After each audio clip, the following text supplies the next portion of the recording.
সুগন্ধি মশলার স্তর পর স্তর, জাদু আর নরম চিকেনের অসাধারণ মাখামাখি গ্রেভি, ঠিক পাকিস্তানের আসল কড়াই চিকেনের মতো। Recipe Parveen signature style. প্রথম ধাপ, চিকেনের বেশ ফ্লেভার তৈরি। কড়াইতে হাফ কাপ সয়াবিন তেল গরম করে 1500 গ্রাম ছোটো টুকরো চিকেন দিয়ে দাও। হাই ফ্লেমে ঢাকনা ছাড়া ভাজতে হবে।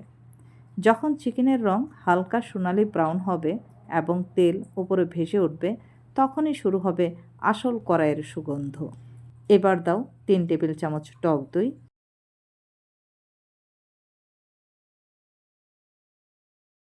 ভালোভাবে নেড়ে দই মিশে পানি শুকিয়ে নিতে হবে। দ্বিতীয় ধাপ, টমেটোর জুসি গ্রেভি তৈরি। এখন যোগ করো 5টি টমেটো কিউব করে কাটা। কিছুক্ষণ নাড়াচাড়া করে দাও মসৃণ গ্রেভির মতো টেক্সচার। এরপর লবণ 1.5 টেবিল চামচ, কাঁচামরিচ কুচি 2 টেবিল চামচ। ঢেকে দাও 10 মিনিটের জন্য।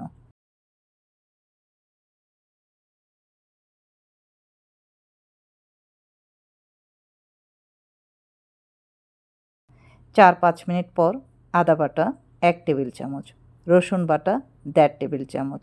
নেড়ে আরও 5 মিনিট ঢেকে রাখো। এতেই হবে কড়াই চিকেনের আসল বেশ। এই রান্নাটি শুরুর থেকে শেষ পর্যন্ত হাই ফ্লেমে করতে হবে। তৃতীয় ধাপ, মশলার লেয়ার রেস্টুরেন্ট স্টাইল। ঢাকনা খুলে এবার দাও মশলার আসল বৃষ্টি। ধনে গুঁড়া 1 টেবিল চামচ,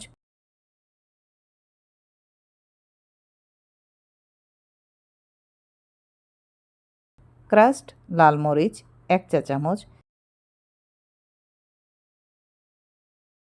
জিরা গুঁড়া 1 চা চামচ, হলুদ গুঁড়া 1/4 চা চামচ, চাট মশলা 1 চা চামচ, মরিচ গুঁড়া হাফ চা চামচ, কালো গোলমরিচের গুঁড়া হাফ চা চামচ, গরম মশলা গুঁড়া হাফ চা চামচ। এবার হাই হিটে নাড়াচাড়া করতে হবে, কিন্তু মশলা যেন পুড়ে না যায় সেই দিকেও খেয়াল রাখতে হবে। এই জন্য দাও 2 কাপ ফুটন্ত গরম পানি।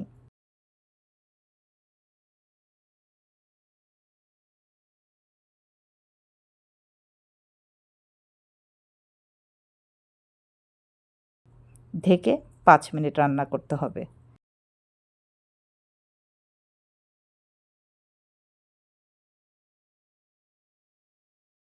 2 মিনিট পর দিয়ে দাও কাশ্মীরি লাল মরিচ 1 টেবিল চামচ, ভাজা ধনে গুঁড়া 1 চা চামচ। আবার ঢেকে রাখো 3 মিনিটের জন্য।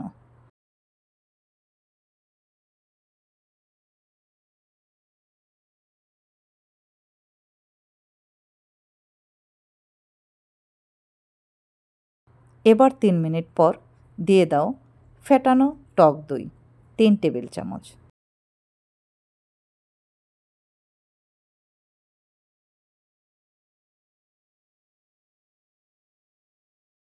তারপর দিয়ে দাও ভাজা জিরা গুঁড়া 1 টেবিল চামচ, কাসুরি মেথি 1.5 টেবিল চামচ, ধনে পাতা 2 টেবিল চামচ, আস্ত কাঁচামরিচ 4 থেকে 5টি, আদা জুলিয়ান কাট 2 টেবিল চামচ। চুলা কমিয়ে 2-3 মিনিট ঢেকে রাখো। মাখা মাখা হয়ে গেলে চুলাটা বন্ধ করে দাও। সুগন্ধে ভরে উঠবে পুরো রান্নাঘর। একটি সাদা গভীর সার্ভিং বাটিতে গরম গরম মশলাদার কড়াই চিকেন তুলে নাও। উপর থেকে শুরু করে কাটা আদা জুলিয়ান ছিটিয়ে দাও। তার সঙ্গে পাতলা কুচি করা ধনেপাতা ছড়িয়ে দাও, যাতে সবুজ হলুদ রঙের সুন্দর কন্ট্রাস্ট তৈরি হয়। চাইলে শেষে অল্প ঘি বা গরম তেল রেস্তোরাঁর মতো গ্লো আনার জন্য হালকা করে ওপর থেকে ঢেলে দিতে পারো। এতেই ডিশটা হয়ে যাবে পারভিনস কিচেন স্টাইল আকর্ষণীয় ফিনিশিং। আরও সুন্দর দেখানোর জন্য ছোট একটি টিপস, আদা জুলিয়ানগুলো একই সাইজে কাটবে, দেখতে অনেক স্মার্ট লাগে। ধনেপাতা খুব বেশি না, হালকা ছিটা হলেই রং ফুটে ওঠে। ঘি বা তেল শেষেই যোগ করবে, এতে ডিশের ওপর চকচকে ফিনিশ আসবে। যদি লেবুর রস দাও, শুধু 1 ফোঁটা স্বাদ ব্যালেন্স হবে।